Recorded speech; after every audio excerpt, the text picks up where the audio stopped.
for some reason, after having my first child, that my nipple never quite healed after breastfeeding. Got worse when I was pregnant the second time. And so I knew that something didn't seem right. I go back to see my OB for one of my prenatal checks, and she sees it, and I know instantly when I see the look on her face that something's wrong. And so I left, and your mind is spinning and you're thinking, like, what could this possibly be? I didn't know exactly what it would be called or what it was, but I just knew something was wrong. So I went in to see the surgeon and had a biopsy done, and after the biopsy she said to me, I'm so sorry, and I knew then and there that that's what was going on. At this point, 6 months pregnant, or 5.5 months pregnant, with my toddler kind of tied underneath my leg, and I get a phone call from the doctor saying I have breast cancer. So that was really scary. It's not like you have breast cancer, we're going to get you in for surgery right now, we're going to, cover all of our bases to make sure you're free and clear, because everything had to be on a timeline. I could only be under anesthesia for so long before the baby was going to be put at risk.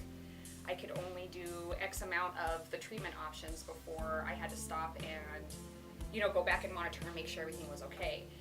And so that was, I think, the most gut-wrenching part, is that it's not that I was forced to choose, but in a way it felt like that, because I already had one, and people, we had to have that horrible conversation of, you already have a healthy child. And it's like, well, I have another one that I'm pregnant with, so what am I supposed to do? So that probably, I would think out of all of that, that was probably the toughest part, is trying to do what was best for her and best for my other child. I ended up getting a mastectomy right when I was 6 months pregnant, and I couldn't do a double just because of the time factor. My surgeon was awesome, and she said, we're going to do this, we're going to get it out, we're going to do the best we can. I'm operating in under an hour, and she did. It was right underneath an hour. I ended up with a really, really rare form of breast cancer called Paget's disease of the nipple that only, is diagnosed in 5% of people, and they're all usually 45 or older. So I was this anomaly. It never gets diagnosed with pregnant women, so there was no studies that we could read to make decisions. There was nothing to go off of besides of what my gut was telling me to do. So I ended up also with another form of breast cancer that was DCIS, and a lot of the times associated with Paget's disease, 95% of the time is associated with other tumors. And so I ended up with 2 other tumors in my breast, so it was a good thing that we got it out when we did, but we didn't know if that had spread.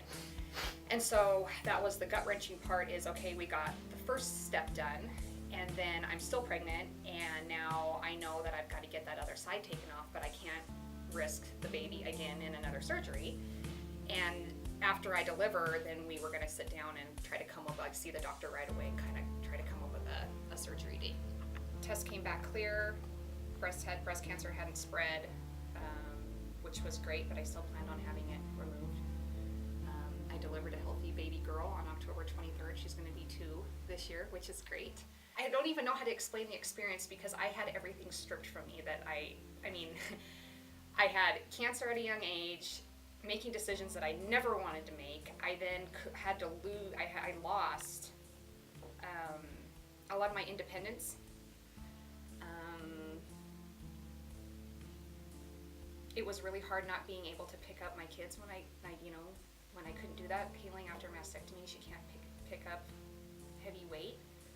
So we'd have to get creative and have the kids lay in bed with me and do a puzzle or do something like that. But if you ever have in your mind an idea of how you want things to look, just picture my experience as being the complete opposite of what you wouldn't want.